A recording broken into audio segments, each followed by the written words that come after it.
Hello বন্ধুরা, কেমন আছো সকলে? আশা করছি সকলেই খুব ভালো আছো। আর আমরাও ভালো আছি। তো আমার একটি নতুন ভিডিওতে তোমাদের সকলকে অনেক অনেক স্বাগত জানাই।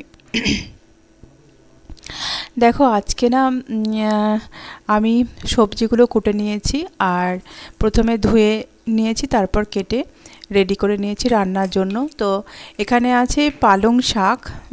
শীতকালে তো সকলেই পালং শাক খেতে খুব ভালোবাসে। তো পালং শাক তো শীতকাল ছাড়া পাওয়া যায় না। তো শীতকাল এলে আমরা মানে চেষ্টা করি প্রায় দিনই পালং শাকটা নিয়ে আসার, কারণ এই শাকটা অন্যান্য শাক সে গ্রীষ্মকালে পাওয়া যায় বা অন্যান্য সময়ে পাওয়া যায়, কিন্তু পালং শাকটা মেনলি ঠিক এইরকম টাইম ছাড়া, শীতকাল ছাড়া পাওয়া যায় না। পালং শাক বলুন বা টক পালং, যেটাই হোক, এই শীতকাল ছাড়া পাওয়া যায় না। তো শীতকাল এলেই পালং শাকটাই বেশি করে খাওয়ার চেষ্টা করি। তো পালং শাকটাকে ভালো করে ধুয়ে কেটে বেছে নিয়েছিলাম, আর তার সঙ্গে আলু অল্প সামান্য দিয়েছিলাম, আর বেশি দিইনি, আলুটা একদম না দেওয়ার মতোই আর কি। তো তার সঙ্গে একটুখানি বেগুন, শিম, একটু মূলো, একটু গাজর থাকলেও দিয়ে দিই। তো আজকে আর গাজরটা সেরকম ছিল না, তো গাজরটাকে আমি আর দিইনি। তো তারপর এখানে পেঁয়াজ কুচি কুচি করে নিয়েছিলাম, রসুন কুচি কুচি করে নিয়েছিলাম, লঙ্কা আর আদা টাদা তো এর মধ্যে লাগে না, দিই না। তবে হ্যাঁ, অনেক সময় এই পালংটাকে না ডাল দিয়েও করা যায়, বা পনির দিয়েও বানানো যায়। তো ডাল দিয়ে আমরা বানাই, সেটা হচ্ছে মুগ ডাল। মুগ ডাল দিয়ে যেমন করে মুগ ডাল বানাই, তার মধ্যে পালং শাকগুলো কুচি কুচি করে দিয়ে একসাথে প্রেসারে সিটি দিয়ে সেটাকে জিরে, তারপর পাঁচফোড়ন, শুকনো লঙ্কা এগুলো দিয়ে ছোঁক দিয়ে নেওয়া হয়। তো সেটা ডাল পালং বলে। তো সেটা মুগ ডাল দিয়েও বানানো যায়, বা কলাইয়ের ডাল যেটা ভাজা কলাইয়ের ডাল হয়, তো সেটা দিয়েও আমরা অনেক সময় বানিয়ে খাই।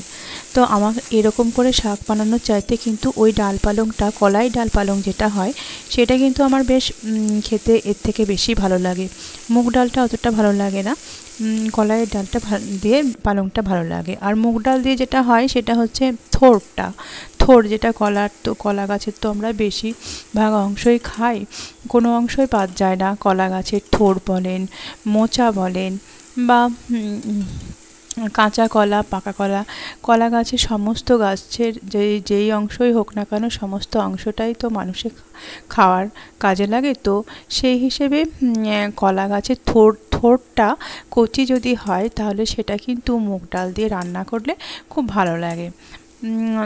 তো কোনো একদিন যদি আমি মুগ ডাল দিয়ে থোড় রান্না করি, তো সেটা আপনাদের সাথে শেয়ার করব। আর এখানে হচ্ছে আজকে দেখুন, কথা বলতে বলতে অনেকটা রান্না প্রায় এগিয়ে এলো। শাকটা প্রায় আমার ভাজা ভাজা হয়ে গেছে, ওটাকে ভালো করে ঢাকা দিয়ে দিলাম।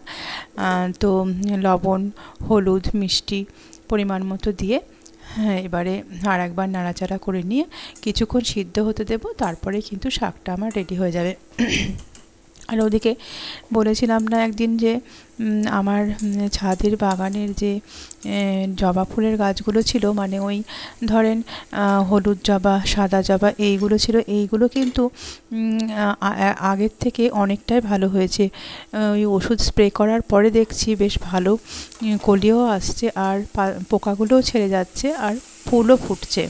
তো প্রচুর পরিমাণে কলি আসছে। আমি ভেবেছিলাম কি যে এই গাছগুলো থেকে, মানে সাদা জবা একটা আছে, রেড কালারের জবা আছে, আর একটা আছে হলুদ জবা। তো এই জবা গাছগুলো তিনটেকে ভাবছি, আমি ইউটিউবে দেখেছি যে এই তিনটেকেই একটা মানে গাছে করা যায়।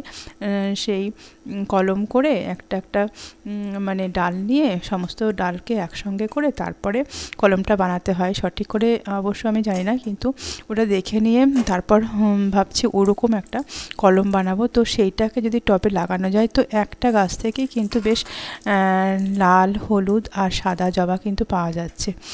তো এইটা করার ইচ্ছা আছে, দেখা যাক। এই গাছটা তো এখন পোকার হাত থেকে তো বেঁচেছে, তো সেই কারণে একটু আর একটু বেশি বড় হোক, তারপর কিন্তু এটা করা যাবে। কারণ খুব ছোট গাছ আছে, তো সেখান থেকে ডাল কেটে নিলে কিন্তু গাছটা আর বাঁচার সম্ভাবনা থাকবে না, বা মরেও যেতে পারে হয়তো। তো আরেকটু গাছটা বড় হোক, বড় হওয়ার পরে তখনই কিন্তু গাছের ডাল একটা করে কেটে নিলে তারপর সেই 3 কালারের জবা গাছটাকে লাগাবো ভাবছি। তো দেখুন, এদিকে মাছ নিয়ে এসেছিল, এটা হচ্ছে রুই মাছ। তো আমি একটু বেশি করে আনতে বলেছিলাম, কারণ রুই মাছের ভাজা বা ঝোল তো থাকবেই, তার সাথে আমি কয়েকটা পেটির পিস নিয়ে আসতে বলেছিলাম। কারণ ভাবছিলাম যে অনেক দিন রুই মাছের অন্য কিছু বানানো হয়নি, তো একটু ভাবলাম যে ফিশ কাটলেট বানাবো। তো সেই জন্য এই পেটির পিসগুলো নিয়ে এসেছি। তো এগুলোকে ভালো করে ধুয়ে পরিষ্কার করে নিচ্ছি। তো ধোয়া হয়ে গেছে, এই কতগুলো আছে, এই যে 4-5 পিস, এই 4-5 পিসটাই কিন্তু আমি একটুখানি লবণ দিয়ে আর একটু লেবু দিয়ে ম্যারিনেট করে রেখে দেবো, প্রায় 1 ঘন্টা মতো রাখবো। ততক্ষণে আমি কিন্তু এই যে পিসগুলো আছে এইগুলোকে ভালো করে ধুয়ে বেছে তারপরে লবণ হলুদ মেখে ভেজে নিয়ে ঝোলটা বানিয়ে নেব। তো এদিকে এগুলোও ধোয়া হয়ে গেল। আর আমি তো আগে থেকে জানেনই আপনারা, মশলাটা করে রেখে দিই, কারণ এই রান্না করতে করতে এই টাইমের মধ্যে আবার মশলা বানানো কিন্তু খুব একটা সমস্যা হয়ে যায়। তো আগে যখন সময় পাই তখন আদা রসুন একটু কুটে নিলাম, একটু পেঁয়াজ, একটুখানি পেঁয়াজটা না দিলেও চলে, পেঁয়াজটা কুচি দিলেও অনেক সময় তরকারির সাথে বা মাছের ঝোলের সাথে হয়ে যায়। কুচি দেওয়ার পরে আদা রসুন আর শুকনো লঙ্কা, একটু সামান্য জিরে, মানে পরিমাণ মতো আর কি, 3-4 দিনের মতো যদি রাখা যায় তাহলে কিন্তু কাজটা অনেকটাই সহজ হয়ে যায় রান্না করার সময়, আর নতুন করে মশলা বাটার হ্যাপাটা থাকে না। তো সেইভাবে আমি একটু করে রেখেছিলাম। আর আজকে তো ফিশ ফ্রাইটা বানানোর জন্য হচ্ছে আদা রসুন পেঁয়াজের সাথে আমি কিছুটা প্রচণ্ড ঠান্ডা লেগে গেছে কদিনে জানেন, তো আমি ভাবছি একটুখানি আদা রসুন পেঁয়াজের সাথে একটুখানি ধনে পাতা কাঁচা লঙ্কা এগুলো দিয়ে বেটে নেব। আর ভাবছি ওই বাটাটাই আমি কিন্তু আজকে রুই মাছের ঝোল বানানোর সঙ্গে দেব, তো সেটাই করব। আর এবারে আমি লবণ হলুদ দিয়ে ভালো করে মেখে নিলাম মাছগুলো। আর মাছগুলো মেখে নেওয়ার পরেই কিন্তু আমি মাছগুলোকে ভাজবো। তো ভাবছি আজকেই না মাছটাকে ফুলকপি দিয়ে রান্না করব। ফুলকপি শীতকালে এই পালং শাক আর ফুলকপি বাঁধাকপি এইগুলো কিন্তু অন্য সময় যেহেতু পাওয়া যায় না, তো মাছটা রুই মাছ বলেন বা কাতলা মাছ বলেন পেলেই কিন্তু ফুলকপি দিয়ে খেতে খুব ভালো লাগে। তো আলু ফুলকপি একটু কেটে নেব, নিয়ে আলু ফুলকপি দিয়ে বা শুধু ফুলকপিও দিতে পারি, ফুলকপি দিয়ে মাছটাকে বানিয়ে নেব। আগে তো মাছটা ভালো করে কড়া করে লাল লাল করে ভেজে তুলে নিই, কয়েক পিস ভাজাও রেখে দেব। তারপর আমি ফিশ ফ্রাইটা কিন্তু আজকে না পরের দিন ভাজবো। তো কড়াইটাও গরম হয়ে গেছে আর তেল দিয়ে দিলাম, তেলটাও প্রায় গরম হয়ে এসছে। এবার মাছগুলো এক এক করে ভেজে নেব। তো একসঙ্গে যদি একটা গাছে বিভিন্ন কালারের ফুল হয় তো সেক্ষেত্রে কিন্তু আমাদের খাটনিটাও অনেকটাই কমে যায়, আর দেখতেও কিন্তু খুব সুন্দর লাগে। তো ভাবছি যে এই গাছটা যখন হবে তো কত সুন্দর লাগবে। আদৌ এই গাছটা মানে হবে কি না, বা কলমটা ঠিকঠাক করে করা যাবে কি না সেটাই বুঝে উঠতে পারছি না। তো ভাবছি যদি কলমটা বানানো যায় তাহলে মোটামুটি ভালোই হবে।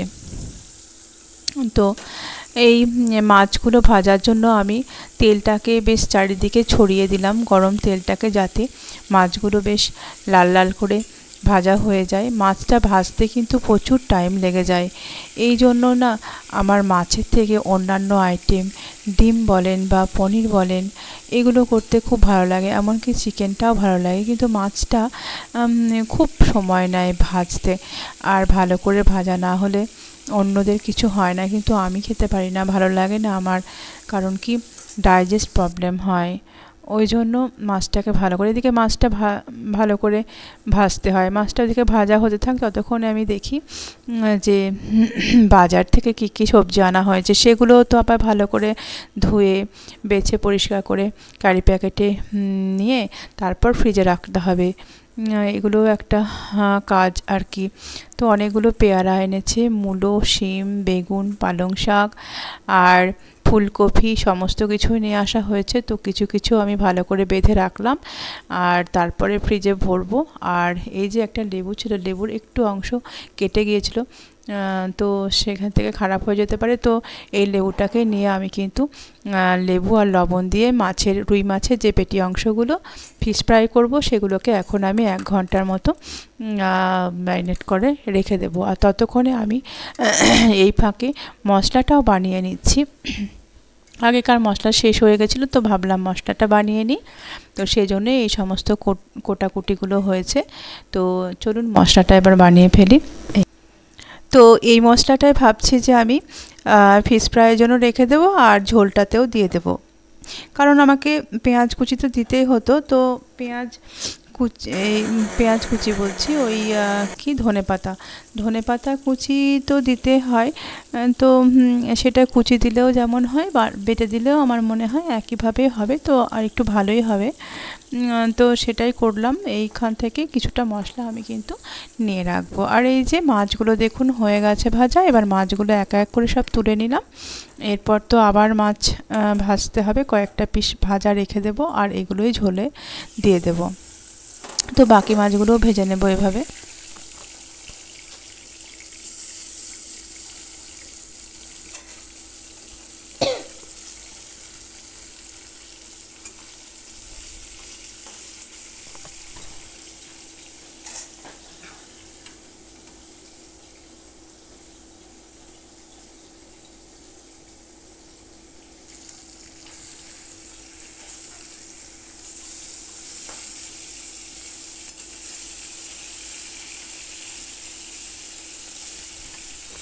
এবারে প্রায় মাছটা হয়ে গেছে, আর মাছটাকে একটু এপিট ওপিট উল্টে দিলাম। আর আর মাছ ভাজা হয়ে গেলে মশলা দিয়ে মাছটাকে ঝোল করে নেব। তো আজকের এ পর্যন্তই। আর তারপর আমি পরের দিন কিন্তু ফিশ ফ্রাইটা রান্না করব। আজকে প্রায় অনেকটাই বেলা হয়ে গেছে, এখন আর হবে না। তো মাছের মাথাটাও ভালো করে ভেজে তুলে নেব। এই যে দেখুন সমস্ত মাছগুলো ভাজা এতক্ষণে কমপ্লিট হলো। তাহলে কতটা সময় লাগে মাছগুলো ভাজতে। তো তারপর আমি ফোড়নে দিয়ে দিলাম কাঁচা লঙ্কা, 5 ফোড়ন, আর ভালো করে লাল লাল করে ভেজে নিলাম। নেওয়ার পরে কিন্তু আমি দিয়ে দেব হচ্ছে সবজিগুলো, কিছুটা তেলও অ্যাড করে নিলাম। তারপর ফুলকপিগুলো ভালো করে কেটে জলে ধুয়ে রেখেছিলাম, একটু টমেটো রেখেছিলাম, তো এইগুলোকে আমি কিন্তু দিয়ে দেব। তো আজকের ওয়েদারটা কিন্তু বেশ মেঘলা হয়ে আছে, এখনও একদম রোদ ওঠেনি। তো হচ্ছে প্রচুর জামা কাপড় আছে, ভাবছি তাই যে কিভাবে শুকাবে ওইগুলো। মেঘলা ওয়েদারে কিন্তু জামা কাপড় কাচলে কিন্তু খুব অসুবিধা হয়ে যায়। তো প্রথম দিকে কিন্তু ভালোই রোদ ছিল, বুঝতে পারিনি যে আজকে এরকমটা হয়ে যাবে। তো তাহলে কিন্তু আমি জামা কাপড়গুলো মেলতাম না বা ভেজাতাম না। তো যা হোক হয়ে গেছে। তো আজকে রোদ না উঠলেও মোটামুটি কালকে শুকিয়ে যাবে। তো সমস্ত কপি লবণ হলুদ দিয়ে ভালো করে কপিগুলোকে নেড়ে চেড়ে ভাজবো, কিছুক্ষণ ঢেকে রেখে দেবো। তারপরে আমি কিন্তু মশলার পেস্টটা দিয়ে দেবো। দিয়ে দেওয়ার পরে আরও কিছুক্ষণ নাড়িয়ে চাড়িয়ে ভাজবো। তারপর কিন্তু আমি একটুখানি কাশ্মীরি রেড পাউডার দিয়ে দিলাম, আদা বাটা দিয়ে দিলাম, লঙ্কা বাটা দিয়ে দিলাম, জিরে বাটা দিয়ে দিলাম, ধনেপাতা, কাঁচা লঙ্কা, রসুন এগুলোও দিয়ে দিলাম। দেওয়ার পরে আমি ভালো করে নেড়ে নিলাম। নেড়ে নেওয়ার পর কিন্তু আমি ঝোলের মধ্যে জল দিয়ে দেবো। তারপর একটু ফুটে উঠলে মাছগুলো দিয়ে দেবো। তারপরে কিন্তু মাছের ঝোলটা রেডি হয়ে যাবে। তো আমি এইভাবেই মাছের ঝোল ফুলকপি দিয়ে সারা শীত খেতে আমার খুব ভালো লাগে। এর মধ্যে যদি মোটা মোটা করে আলু দেওয়া হয়, আর ফুলকপিগুলো আমি দিয়েছিলাম একটু ছোটো ছোটো করে, কারণ প্রেসারে সিটি দিলে পরে আমি একটুখানি বেশি মোটা করে দিই। আর আজকে যেহেতু প্রেসারে সিটি দিইনি, ওই কারণে ফুলকপিগুলো দেখুন ছোটো ছোটো করে দেওয়ার জন্য কিন্তু আমার ফুলকপি সমস্ত গলে গেছে। খুব তাড়াতাড়ি সিদ্ধ হয়ে যাবে বলে এটা করেছিলাম। তো দেখলাম ফুলকপিগুলো আর একটু বড় দিলেও কিন্তু কিছু অসুবিধা হতো না, একদমই ছোট হয়ে গেল। তো এরকম ছোট সাইজের ফুলকপি ঝোলের মধ্যে খেয়ে কিন্তু খুব একটা ভালো মানে টেস্ট পাওয়া যায় না। বেশ মোটা মোটা ফুলকপি হলে, মোটা মোটা পিসের আলু হলে কিন্তু রুই মাছের সঙ্গে খেতে বেশ ভালো লাগে। তো এবারে যেদিনকে করব আমি, সেদিন কিন্তু প্রেসারে সিটি দিয়েই করব। প্রেসার কুকারে সিটি দিলে পরে বড় বড় সাইজের করে রাখলে বেশ খেতেও ভালো লাগে আর দেখতেও ভালো লাগে। তো আজকের মতো রান্না এ পর্যন্তই বন্ধুরা, আজকের ভিডিওটা এ পর্যন্তই। তো দেখা হচ্ছে নতুন একটি ভিডিওতে। আর ততক্ষণ পর্যন্ত সকলে ভালো থাকবেন আর সুস্থ থাকবেন, সাবধানে থাকবেন। আর আমার ভিডিওটি ভালো লাগলে লাইক করবেন আর সাবস্ক্রাইব করে পাশে থাকবেন।